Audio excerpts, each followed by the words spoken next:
Donc, j'ai pas besoin de beaucoup de temps parce que Bidim, vous l'avez vu tout à l'heure dans le topo. Et donc, juste dans les 3 minutes, là, je vais essayer de compléter la vision que vous avez pu avoir par les aspects film, qui était évidemment axé sur les aspects terrain, mais il n'y a pas que ça dans Bidim. Donc, il n'y a pas que ça dans Bidim, parce qu'en fait, Bidim, ça rentre dans une démarche un peu globale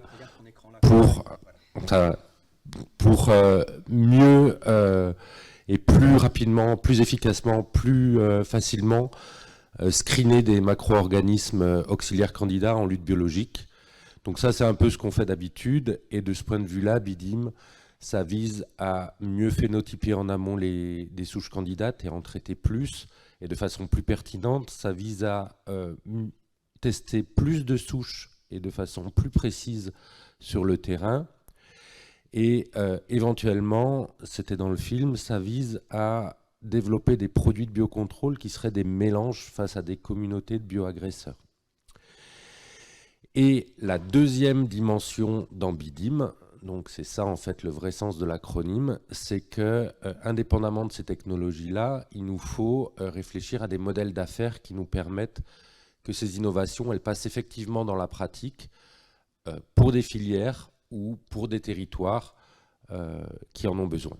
Et donc il y a un aspect socio-économique dans BIDIM aussi. Et donc tout ça vise à un déploiement qui soit plus efficace, qui soit mieux, dont l'appropriation est meilleure pour les utilisateurs et avec un usage qui est pérenne. Donc le contexte agronomique, vous l'avez compris. Globalement, l'organisation de BIDIM, elle tourne autour de différents work packages que vous voyez représentés ici.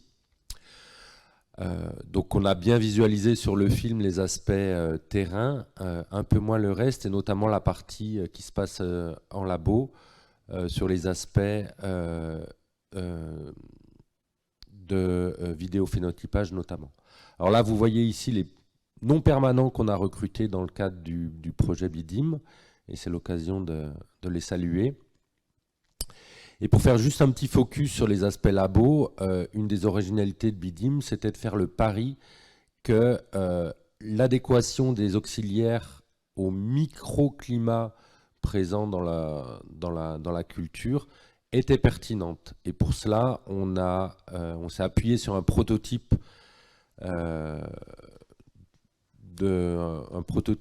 qui permet d'aborder les questions des indices de tolérance thermique qu'on avait développés un peu avant et des méthodes de vidéophénotypage qu'on a développées dans le cadre BIDIM. Et ceci nous a permis de donner une base pour après sélectionner des souches très contrastées et essayer de tester leur efficacité aux champs, ce qui est en cours. Alors l'état d'avancement, on est à moins d'une année de la fin, qui avait été reprolongée. Donc vous voyez un petit peu les jauges ici. On est plutôt dans les temps avec quelques retards attendus ou moins, et des choses qui prennent du temps, notamment la partie sur les modèles d'affaires, est quelque chose qui mettra probablement du temps à se valoriser dans les règles de l'art, mais qui nous apporte déjà des choses au quotidien. Ce que je veux juste rajouter, c'est qu'en fait, de façon concomitante à BIDIM, il y a aussi un projet dans lequel je suis impliqué avec d'autres collègues de création d'une start-up qui pourrait prendre le relais sur la valorisation, enfin la pérennisation et la valorisation et l'extension des travaux qui sont menés dans BIDIM. Et voilà. Et vous pouvez aller sur le site, il y a plein de petites vidéos, y compris sur les post-docs qui sont intervenus. Et puis il y a évidemment les deux vidéos qui ont été faites dans le cadre du programme Ecophyto, et on remercie beaucoup de l'opportunité qui nous a été donnée d'avoir une telle exposition en termes de communication. Et voilà. Merci Nicolas. Donc on voit que c'est vous qui prenez en main la suite de votre propre projet, c'est intéressant. Et donc Simon, Ouais. De fait, tu peux rester par là. Simon, on t'écoute pour Suzy Kismi. Et donc pareil, toi tu es censé avoir une présentation courte, et puis après ça sera Affidus avec Estelle. Est-ce que c'est ça le bouton? Oui, super. Allez hop, top chrono. Bonjour à tous. Aujourd'hui, je vais vous parler de Drosophila suzuki, qui est cette petite mouche que vous avez en dessin là, et de la technique de l'insecte stérile, qui est une technique qui permet en fait c'est une forme de contraception des insectes. On arrive à empêcher la reproduction des insectes sauvages. En pratique, c'est en lâchant beaucoup de mâles de la même espèce qu'on élève et qu'on stérilise avant de les lâcher. Les femelles sauvages s'accouplent avec les mâles stériles. Vous imaginez le résultat. Et Drosophila suzuki, c'est une espèce qui est arrivée en Europe il y a une quinzaine d'années et qui fait des dégâts sur cerises, fraises et framboises principalement. Donc la tige de Suzuki, la tige c'est l'acronyme, on l'avait testé à INRAE dans des conditions, on va dire, assez de microcosme. Vous voyez ici une photo de nos essais avec quand même des femelles sauvages, et on avait des résultats très satisfaisants, une preuve de principe. Et c'est là que Suzuki SMI, le projet présenté aujourd'hui, s'insère. Alors, dans Suzuki SMI, on veut changer l'échelle de la production de nos insectes, puisqu'il faut en lâcher des quantités, vous imaginez, faramineuses là où on veut les protéger. Alors, j'ai mis une photo de serre, parce que l'idée, c'est de protéger pour l'instant dans des espaces confinés. On va aussi dans ce projet évaluer l'efficacité sur le terrain de la technique et l'optimiser. On a un gros volet, enfin pas assez gros à mon goût, mais quand même un volet sur les effets non intentionnels. C'est-à-dire, on en a parlé un petit peu ce matin, mais c'est bien que notre truc il fonctionne, mais si on ne veut pas refaire les mêmes erreurs que par le passé, il faut aussi qu'on s'assure que ça ne fait que ce qu'on veut et pas plein d'autres choses qu'on n'a pas anticipées.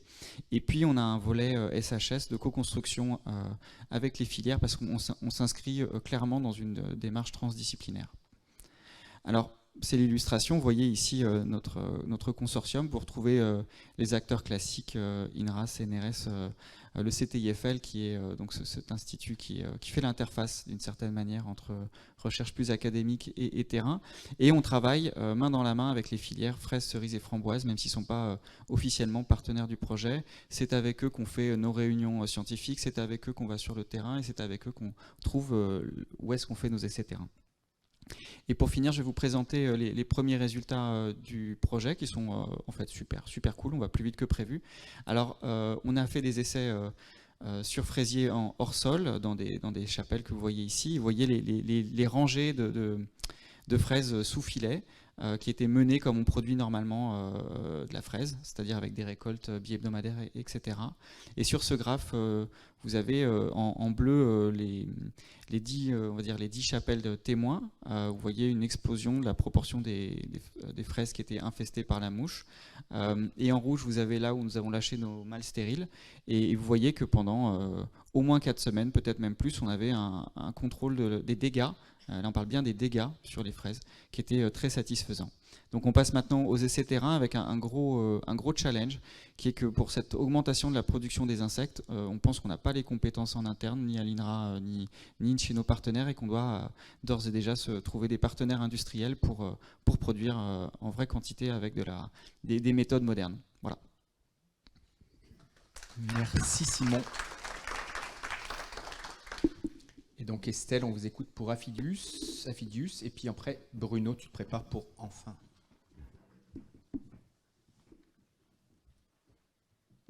Donc, bonjour à tous, moi c'est Estelle Postic, je suis ingénieure R&D à Fresnat, qui est une société qui vise à élever des auxiliaires pour la production de fraises. Et donc je vais vous parler aujourd'hui du projet Aphidius 2.0. Donc on est dans le contexte de la production de fraises sous serre, avec un problème majeur qui est les pucerons, donc surtout un gros problème au printemps. Et donc pour lutter contre ces pucerons, on peut utiliser la lutte biologique inondative avec des parasitoïdes. Mais le problème, c'est que les espèces ou les populations qui sont disponibles actuellement sur le marché sont inefficaces vis-à-vis des pucerons qu'on trouve en culture de fraises. Donc l'objectif d'Aphidius 2.0, c'est de développer une solution de lutte biologique qui serait efficace contre les pucerons en culture de fraises.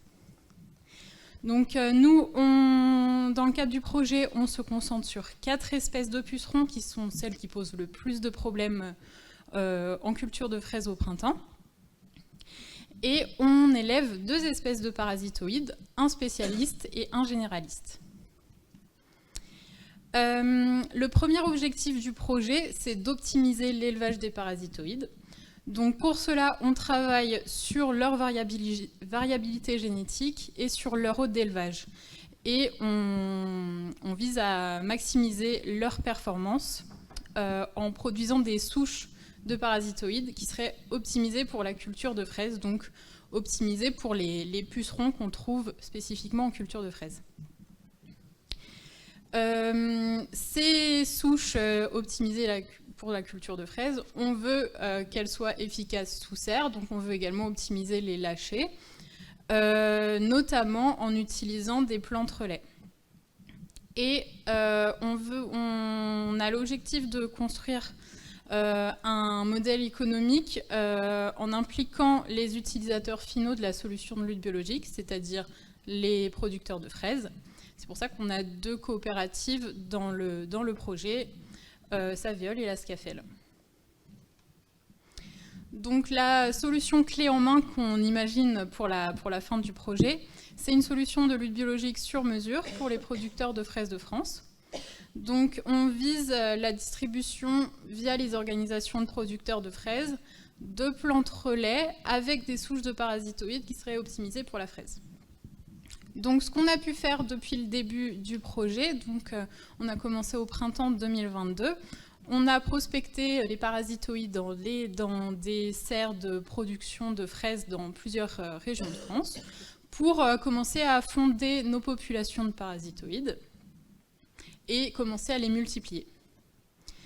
Et on est en train de mettre en place des sous-populations de ces parasitoïdes avec soit une faible diversité génétique, soit une forte diversité génétique initiale. Et on les élève sur différents pucerons hôtes pour donc faire une d'évolution expérimentale pour voir comment se comportent ces populations au fur et à mesure du temps. Et là, ce qu'on est en train de commencer, c'est de tester la performance initiale des parasitoïdes pour pouvoir ensuite, plus tard, voir comment elles évoluent. Donc les perspectives pour 2023 et pour la suite, c'est d'une part donc le suivi de ces populations de parasitoïdes qu'on est en train de mettre en place en suivant d'une part l'évolution de la variabilité génétique dans l'élevage et en suivant la performance des parasitoïdes sur différents hôtes pour pouvoir mettre en relation variabilité génétique, hôte d'élevage et performance. En ce qui concerne les lâchers, on va commencer à tester des plantes relais en mésocosme et on va assez rapidement pouvoir commencer des premiers lâchers de parasitoïdes en serre de production. Et au niveau du modèle économique, on va commencer à faire des ateliers de réflexion avec les producteurs et les techniciens des OP pour mettre en place toute la logistique. Donc merci beaucoup à tous les partenaires du projet et merci à vous pour votre attention. Merci Estelle. Vous pouvez rester sur la table. Bruno, et après ce sera Jocelyn.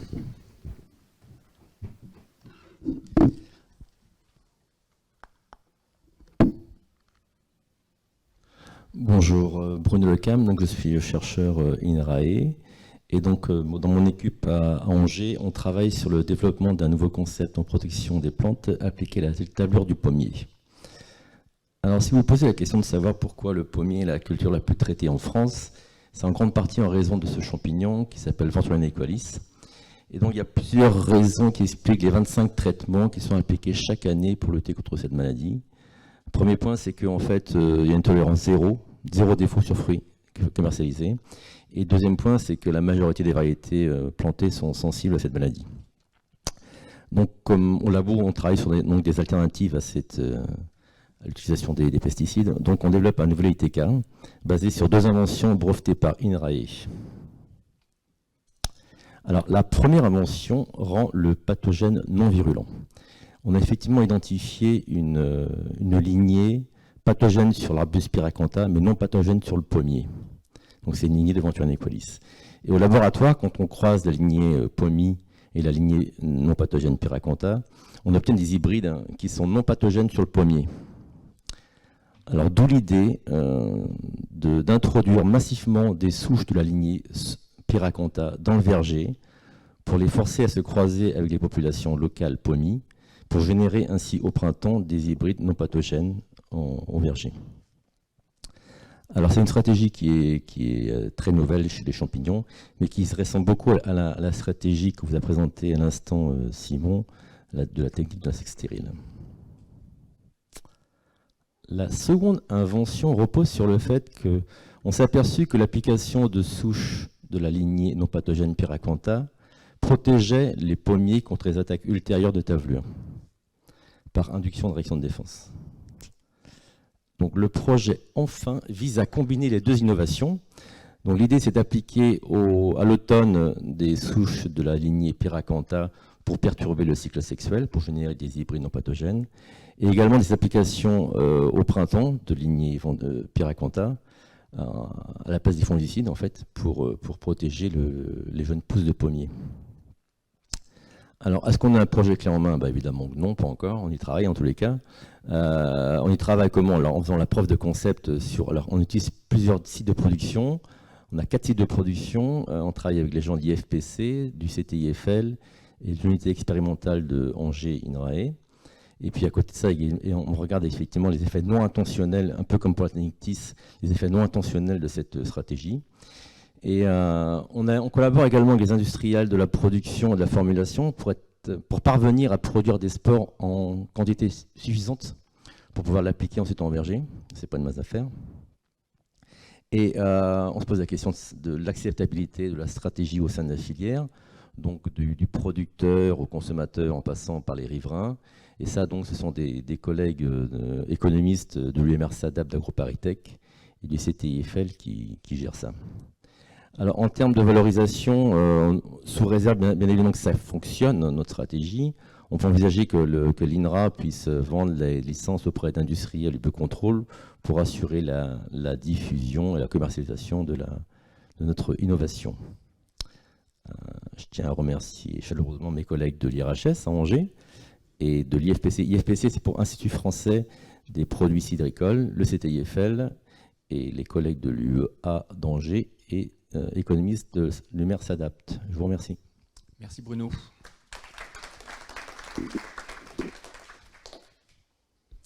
Jocelyn, et après on finira avec Marie-Stéphane. Bonjour, donc moi je vais vous parler du projet Eclodera qui s'intitule Vers un système de production basé sur une combinaison de nouvelles solutions de biocontrôle pour lutter contre cette fois-ci un nématode, le nématode à kyste de la carotte.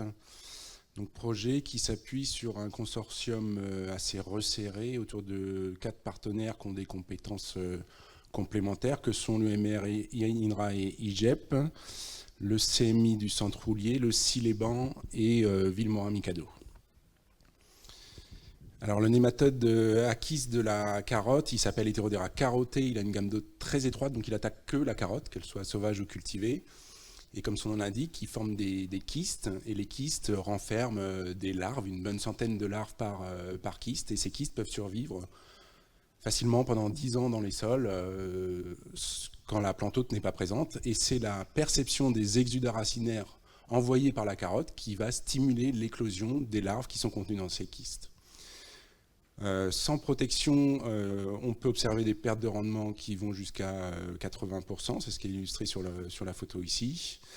Et les producteurs de carottes utilisaient un fumigant, le 1,3-dichloropropène, pour désinfecter les sols. Et ce nématicide chimique a été interdit définitivement d'utilisation fin 2018, donc assez récemment, ce qui laisse la filière carotte en recherche de solutions alternatives, donc sans solution pour le moment. Donc dans le cadre d'Eclodera, l'enjeu c'est de permettre la montée en niveau de maturation de 2 leviers de lutte qui sont complémentaires contre ce nématode.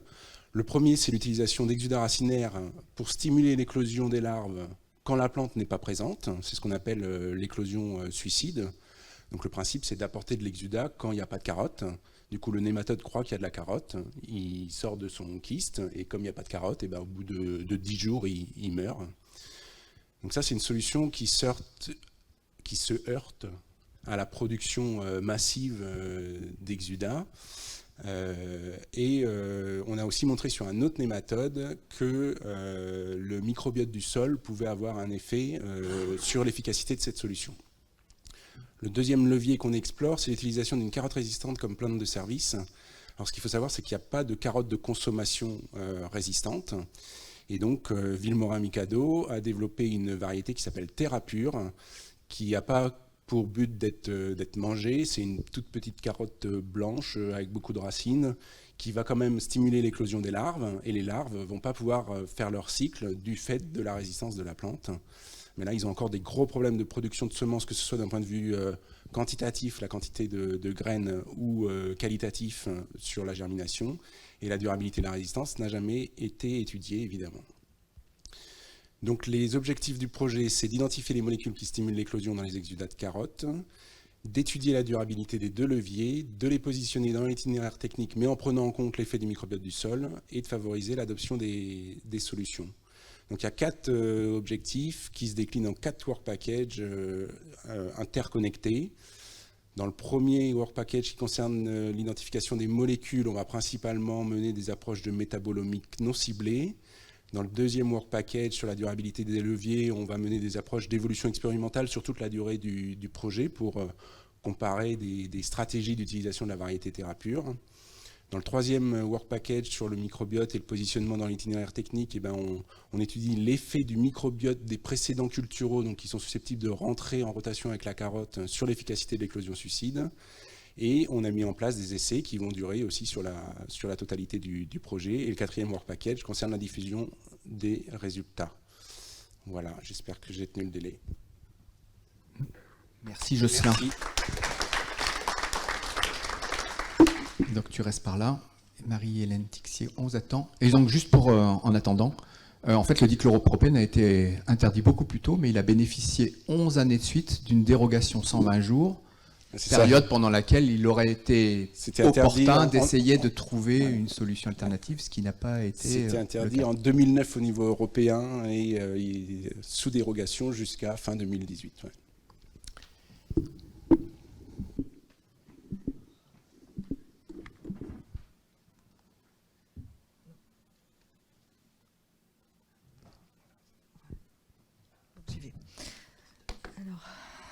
Problème de vue, donc c'est compliqué.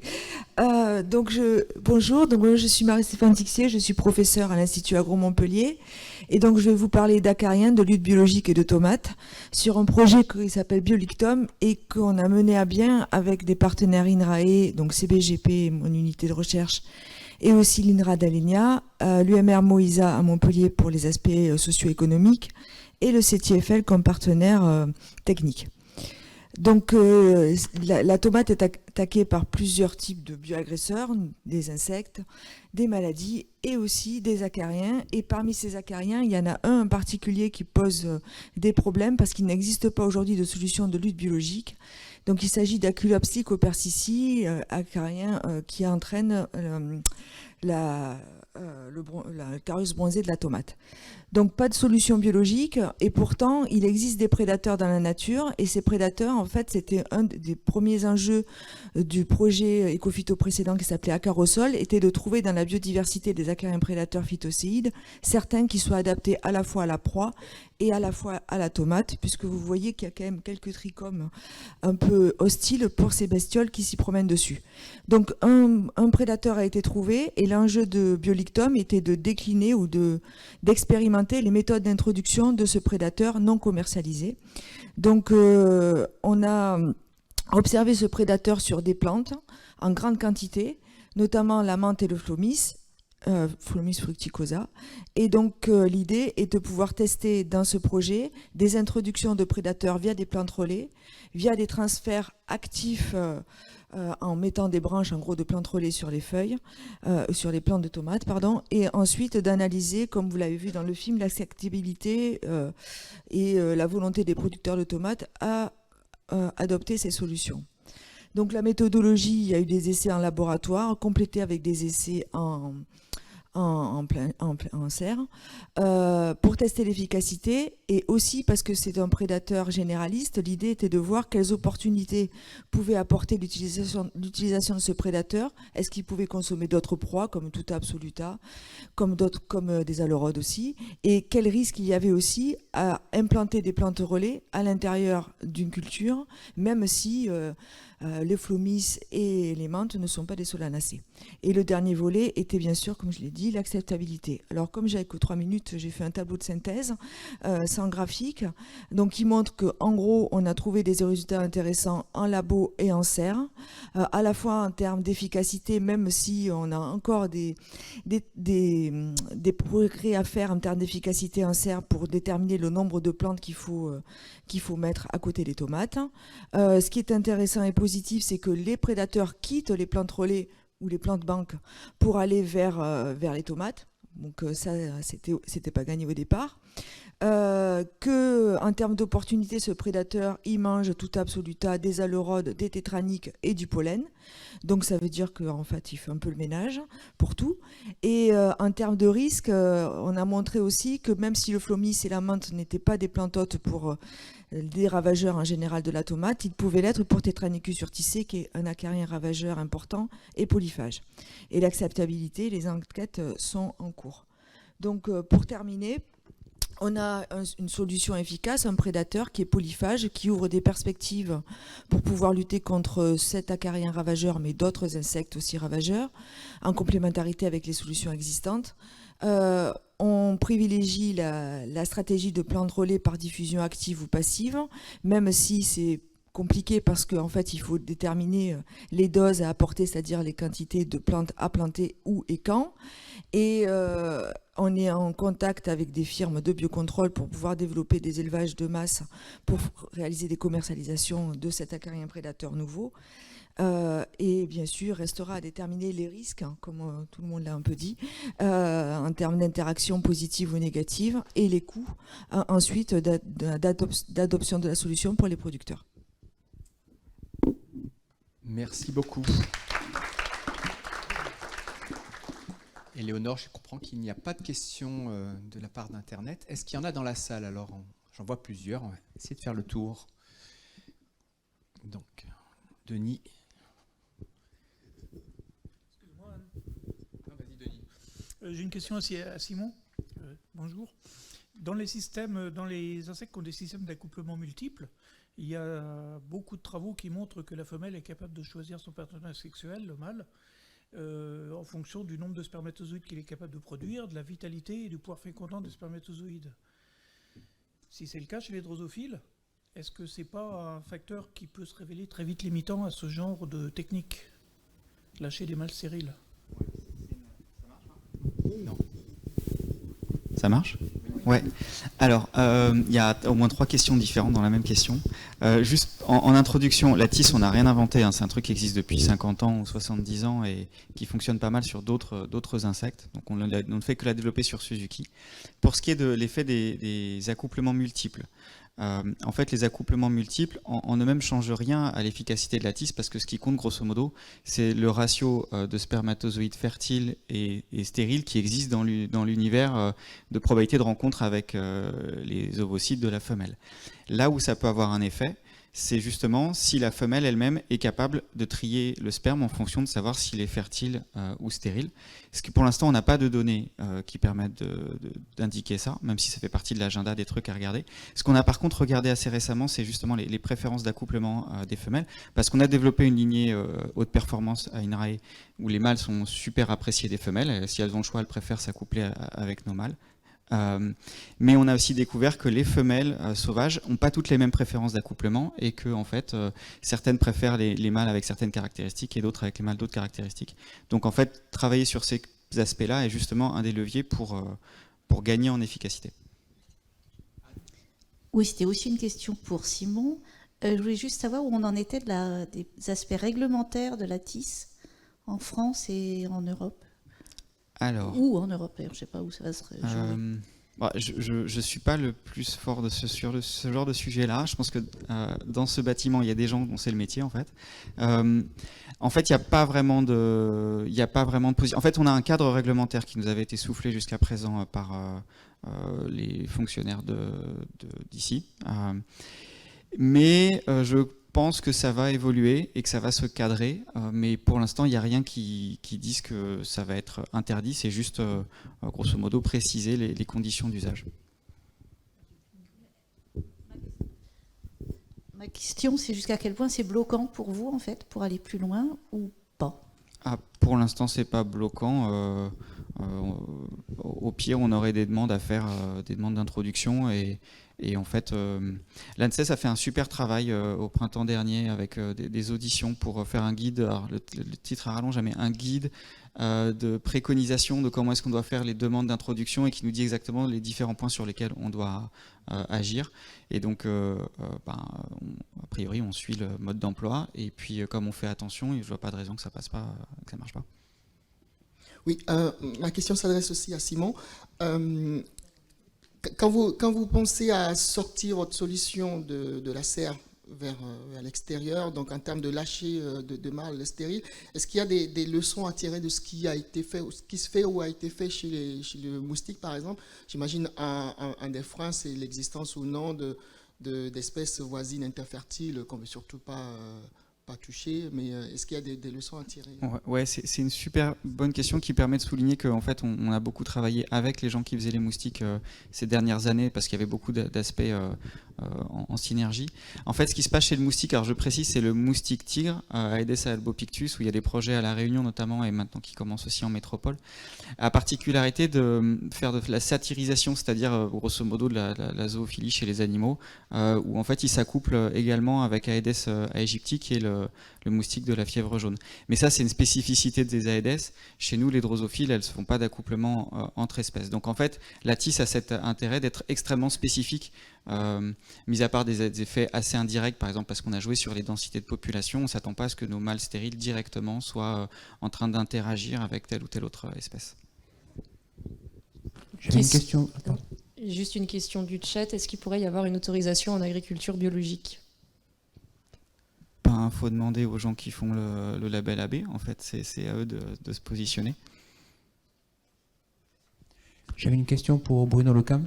Le projet Infin, il me semble que si j'ai bien compris, le projet repose sur l'hypothèse qu'il y a un stock d'inoculum dans le sol qui est en quantité limitante par rapport aux contaminations de l'année N+1. Et avec une durée de vie qui est aussi sur un pas de temps qui est assez court, de peut-être 1 année ou 2 années. Est-ce qu'il y a des travaux qui ont permis de vérifier ou d'aller de rechercher, d'aller plus loin sur cette question? En fait, l'inoculum, on l'apportera chaque année. D'accord, mais l'inoculum naturel de la tavelure, c'est-à-dire... Alors elle est présente chaque année, il n'y a pas de problème. Et en fait, l'intérêt de ce projet, c'est que en fait, ce champignon passe par une phase sexuée obligatoire chaque année. Donc il passe par une phase sexuée. Donc c'est pour ça qu'on veut le perturber, on veut casser la dynamique du cycle en intervenant à ce moment-là. C'est le talon d'Achille en fait du cycle biologique de ce champignon. Et en fait, il y a tavelure, il y en a toujours, il y a toujours sur la tavelure tous les ans. Et donc nous, on interviendrait donc à l'automne pour perturber la reproduction sexuée en forçant un croisement entre espèces sœurs, pour produire pour qu'au printemps suivant, on ait des hybrides non pathogènes sur le pommier. Ça, c'est la phase invention numéro 1. Et l'invention numéro 2, c'est intervenir au printemps à la place des fongicides, puisqu'on induit des réactions de défense en appliquant des souches de Pyracantha. Mais la tavelure, elle est toujours présente. Pas de souci. Ouais, moi, j'aurais aussi une petite question, peut-être plus pour Estelle, Marie-Stéphane, peut-être aussi pour Simon. Quand vous faites des lâchers en France, déjà vous produisez des insectes en masse, et puis après vous les lâchez, quelle réglementation il y a? Il n'y a pas vraiment de réglementation? C'est possible de faire des lâchers n'importe comment? Il faut une autorisation? Alors, moi, dans mon cas, C'est un acarien prédateur endémique, donc déjà ça aide. Donc il est naturellement présent, voilà, en tout cas dans la région de Montpellier, et je pense un peu ailleurs même, parce qu'on a fait des cartes de distribution, donc il n'y a pas de souci. Et je tiens à dire aussi que les lâchers qu'on fait, en fait, on prend des mantes sur lesquelles on a mis des prédateurs. Les prédateurs, avec du pollen, se multiplient sur ces mantes. Et après, on coupe des mantes, on met les prédateurs. Donc, ce n'est pas des quantités, pas des millions, nous. Voilà, pour l'instant. Nous, on travaille également avec des insectes qui sont endémiques. Donc, il n'y a pas besoin d'autorisation, d'importation, etc.